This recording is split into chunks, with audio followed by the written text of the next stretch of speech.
Tafsir Al-Azhar Quran Surat Al-Maidah ayat 27. A'udzu billahi minasyaitonir rajim. Watlu alaihim naba abnai Adam bil haqqi idz qaraba qurbanan fatuqbila min ahadihima walam yutaqabbal minal akhar. Qala la aqtulannaka qala innama yataqabbalullahu minal muttaqin. Dan bacakanlah kepada mereka berita dua anak Adam yang benar, tatkala keduanya mengorbankan akan suatu kurban, maka diterima dari yang seorang dari mereka berdua dan tidak diterima dari yang seorang lagi. Berkata dia, sungguh engkau akan aku bunuh. Menjawab dia, yang diterima oleh Allah hanyalah yang dari orang-orang yang bertakwa. Hasad atau dengki adalah penyakit yang amat merusak bagi jiwa manusia. Salah satu sebab maka Bani Israel atau Yahudi tidak mau mempercayai risalah yang dibawa Muhammad SAW ialah karena dengki. Mengapa nubuat sekarang mesti pindah dari tangan Bani Israel kepada bangsa lain, meskipun bangsa lain itu adalah saudara sepupu mereka, keturunan Ismail? Dengki adalah merusak. Dia merusak pada hubungan bangsa, merusak dalam keluarga, dan merusak juga walaupun bersaudara kandung. Dan bacakanlah kepada mereka berita dua orang anak Adam dengan benar. Sekarang Rasulullah SAW disuruh menyampaikan berita yang benar dari hal dua orang anak Adam.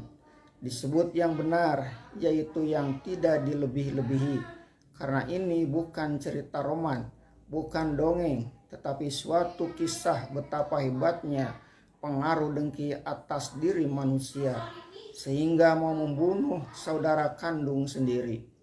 Dua orang anak Adam itu menurut jumhur atau golongan terbesar ahli tafsir ialah benar-benar anak kandung dari Nabi Adam alaihissalam.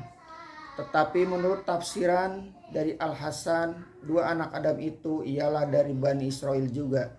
Sebab sudah biasa disebutkan dari zaman dahulu sampai sekarang bahwa manusia itu ialah anak Adam belaka.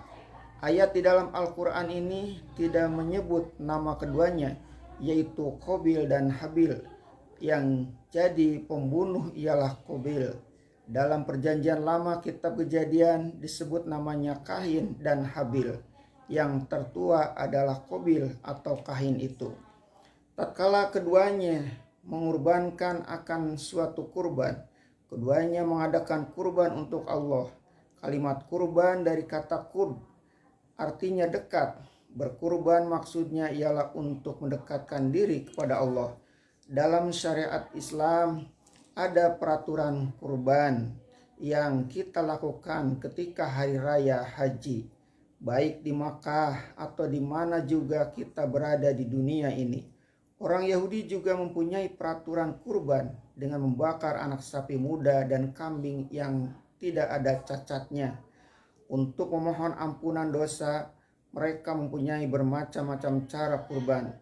Adapun bagi orang Nasrani, menurut kepercayaan mereka yang diajarkan oleh Paulus, dengan datang Isa Al-Masih mengorbankan diri buat disalib menebus dosa manusia, tergantilah segala kurban Yahudi.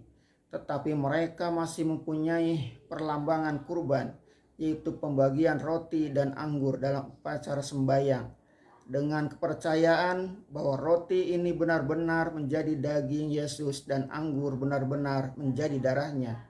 Menilik bunyi ayat ini bahwa kedua anak Adam itu mengorbankan suatu kurban, bolehlah diartikan bahwa keduanya berkongsi mengemukakan suatu kurban atau mungkin juga sendiri-sendiri, tetapi bersama-sama.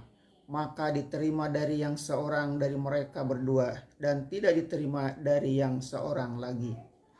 Menurut riwayat Ibnu Abbas dan Ibnu Umar dan beberapa sahabat yang lain, seorang adalah penggembala dan yang seorang adalah petani.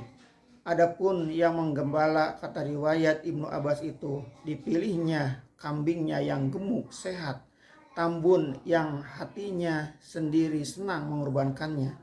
Tetapi yang petani dipilihnya untuk kurban hasil ladangnya yang tidak berarti, yang dia sendiri pun merasa tidak ada harganya buat dimakan atau dijual. Itulah yang dikurbankannya. Maka yang diterima oleh Allah ialah kurban yang bagus itu. Menurut setengah ahli tafsir, datang api dari langit memakannya. Tetapi tafsir begini bermacam-macam pula. Ada wakila, menurut kata orang, sehingga bertemu bau-bau Israiliyat. Sedang dari hadis yang sahih kita bertemu mungkin sekali alamat dikabulkan Allah ialah dengan wahyu yang disampaikan kepada Adam bahwa kurban putranya diterima. Maka karena kurban saudaranya diterima, sedang kurbannya sendiri tidak, si petani tadi marah dan dengki dan tidak memikirkan kesalahannya sendiri. Hanya karena persembahan kurbannya tidak diterima oleh Allah. Oleh karena sangat dengki dan marahnya, diancamnya lah saudaranya itu. Berkata dia, sungguh engkau akan aku bunuh. Itulah puncak kemarahan karena benci dan dengki. Tetapi saudaranya menyambut dengan tenang, memberi ingat. Menjawab dia, yang diterima oleh Allah hanyalah yang dari orang-orang yang bertakwa. Janganlah engkau marah-marah kepadaku. Periksalah terlebih dahulu salahmu sendiri. Mungkin engkau memberikan kurban itu bukan dari hatimu yang tulus ikhlas, sehingga kurbanmu tidak diterima Allah. Janganlah engkau marah-marah, tetapi kembalilah memperbaiki niat dan tegakkanlah takwa dan ketulusan kepada Allah. Niscaya kalau engkau berkurban lagi, kurbanmu itu akan diterima oleh Allah Subhanahu wa ta'ala.